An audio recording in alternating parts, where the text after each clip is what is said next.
नमस्कार, मैं नीतू स्वागत करती हूँ आपका हमारे इस प्रोग्राम आपके शहर में। मुंबई एनसीबी के जोनल अफसर समीर वानखेड़े पर लगे आरोपी के बीच गृह मंत्रालय ने वानखेड़े की सुरक्षा बढ़ाने का फैसला किया है। समीर वानखेड़े को अब जेड+ सुरक्षा दी जाएगी।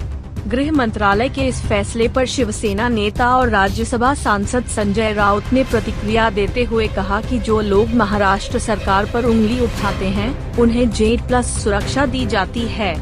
समीर वानखेड़े को मिली जेड+ सिक्योरिटी पर सवाल खड़े करते हुए राउत ने गुरुवार को कहा, जांच होनी है। ऐसा नहीं है कि अगर किसी के पास जेड+ सुरक्षा है तो पूछताछ नहीं की जाती है। जो लोग महाराष्ट्र सरकार पर उंगली उठाते हैं और यहाँ कुटिल काम करते हैं उन्हें जेड+ सुरक्षा के साथ सम्मानित किया जाता है। आपने देखा होगा कि उन्हें जेड+ सुरक्षा दी जाती है। उन्होंने कहा कि मैं किसी पर उंगली नहीं उठाऊंगा, लेकिन महाराष्ट्र एक सुरक्षित राज्य है, यहाँ सभी सुरक्षित हैं। ऐसा लगता है कि अगर लोगों को इस तरह सुरक्षा दी जाती है तो केंद्र के पास बहुत सारे सुरक्षा बल हैं। उन्हें बलों को कश्मीर, अरुणाचल भेजना चाहिए।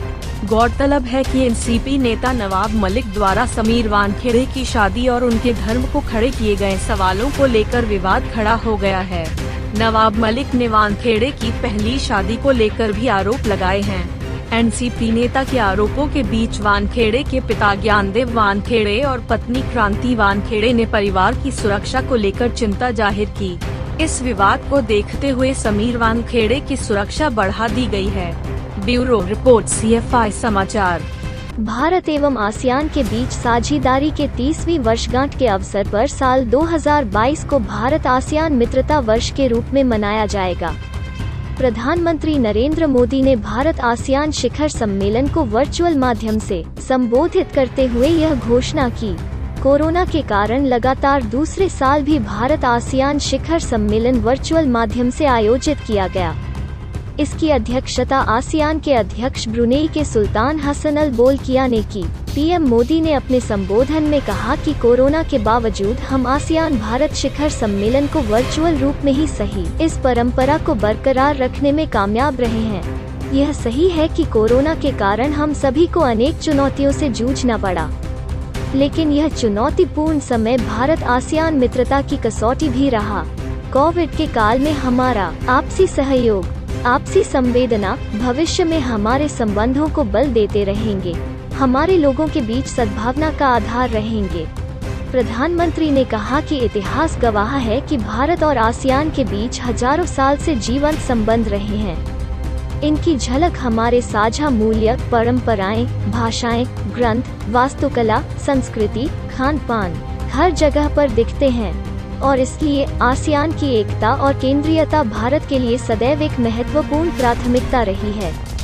आसियान की यह विशेष भूमिका भारत की एक्ट ईस्ट नीति, जो हमारी क्षेत्र में सभी की सुरक्षा एवं प्रगति यानी सागर नीति में निहित है। भारत के हिंद प्रशांत महासागरीय पहल और आसियान के हिंद प्रशांत के प्रति दृष्टिकोण इस क्षेत्र में हमारे साझा विजन और आपसी सहयोग का ढांचा है। पीएम मोदी ने कहा कि साल 2022 में हमारी साझेदारी के 30 साल पूरे होंगे।